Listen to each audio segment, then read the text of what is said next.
The bank notification vibrated at 2:13 a.m. I was awake already. I've always been awake when something important breaks. Withdrawal $8,000 from my mother's pension account. The account I set up after her stroke. The one only 3 people had access to. Me, my wife, and the woman who now slept beside me, breathing softly as if innocence had a sound. I didn't move, didn't blink. Just stared at the ceiling while the air in the room shifted from warm to suffocating. Another vibration. A text preview lit up her phone on the nightstand. Miss you already. You're my hero. Couldn't have paid rent without you. No name saved, just a red heart. She stirred, rolled slightly toward me. Her hand brushed my arm. Warm, familiar, poisoned. I watched her face in the dim light. Calm, relaxed, beautiful. In the way liars often are. $8,000. My mother's medication, her therapy, her dignity. Gone at 2:13 a.m. I didn't wake her. I didn't need to.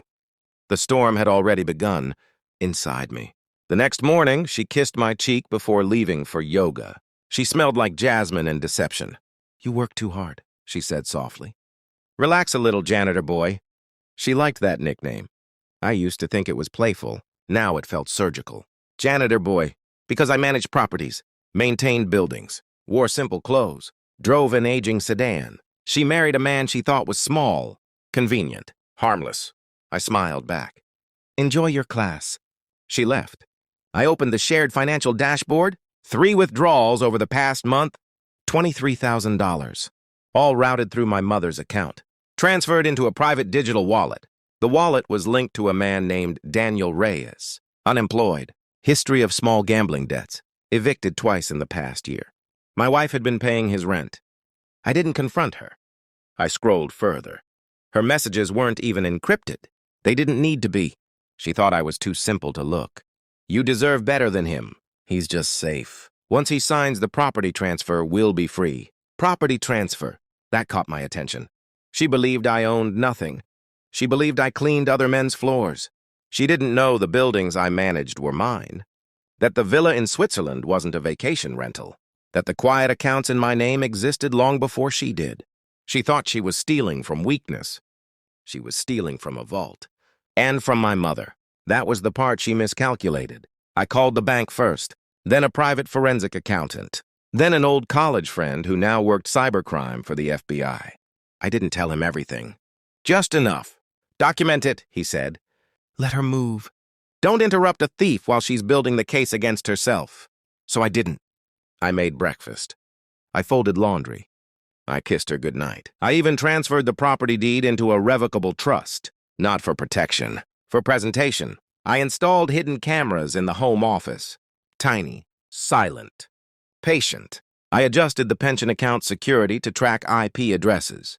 The next withdrawal came 5 days later. This time I watched her do it. On my phone. She sat at the desk. Bit her lip. Transferred $5,000. Then she opened a video call. Daniel appeared. Unshaven. Smirking. You're amazing, he told her. That idiot has no clue. She laughed. Light. Cruel. He's just a janitor, she replied. He'll wash dishes at Thanksgiving if I tell him to. They talked about me like I was furniture. Useful, replaceable, disposable. Later that evening, my daughter-in-law called. Her voice sharp. If you want to join Thanksgiving, come wash the dishes. I paused. Not because I was hurt, but because timing is everything. Enjoy, I replied. She hung up. 71 missed calls followed that night. From my son. From her. From numbers I didn't recognize. I didn't answer. Not yet. I was waiting for the final transaction, the one big enough to close the trap. It came 2 weeks later. $20,000, transferred to Daniel, for investment. That was when the FBI agent stepped in. Not for romance, for elder financial exploitation. Federal offense. Paperwork filed. Evidence secured. All I had to do now was wait.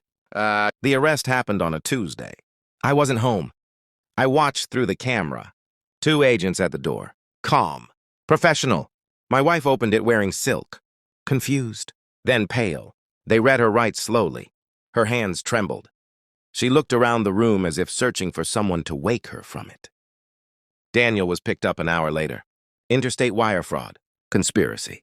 Exploitation of a vulnerable adult. I arrived at the house just as she was being escorted out. Our eyes met.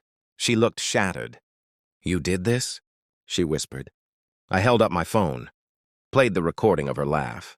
"He's just a janitor." Her knees almost buckled. "It wasn't like that," she said quickly. "I was going to fix it." I tilted my head. "You already fixed it?" She didn't understand. "Not yet." The next morning, my daughter-in-law received an envelope. Inside were photos, high resolution. The villa in Switzerland, the interior, the panoramic lake view, my name on the deed, trust documentation, net worth summary. She called 71 times. I finally answered on the 72nd. Her voice was different, soft, apologetic. "We didn't know," she said. "Of course you didn't," I replied. "You never asked." My son texted, "Dad, we're sorry. Sorry is currency for people who gamble and lose." I didn't respond. As for my wife, she learned my janitor salary included ownership of 3 commercial buildings and international assets. She learned the pension account she drained was monitored from day one. She learned that under the trust structure, she was entitled to nothing. Not the house, not the accounts, not the illusion. Her lawyer called. Tried negotiation. I declined. All communication through my attorney. All evidence preserved. Cold, clean, precise.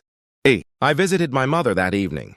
She doesn't speak much since the stroke, but she understands presence. I sat beside her, held her hand. The pension account was restored. With interest. She squeezed my fingers lightly. Outside, snow began to fall. Quiet, unbothered. My phone buzzed again. Another call from jail. I silenced it. Some betrayals demand tears. Others demand architecture. She thought she married a janitor. She mistook silence for weakness. She confused humility with poverty. Now she knows the difference. And I know something else. The most devastating revenge isn't loud. It's the moment they realize you were never beneath them. You were simply waiting, and I don't wash dishes anymore.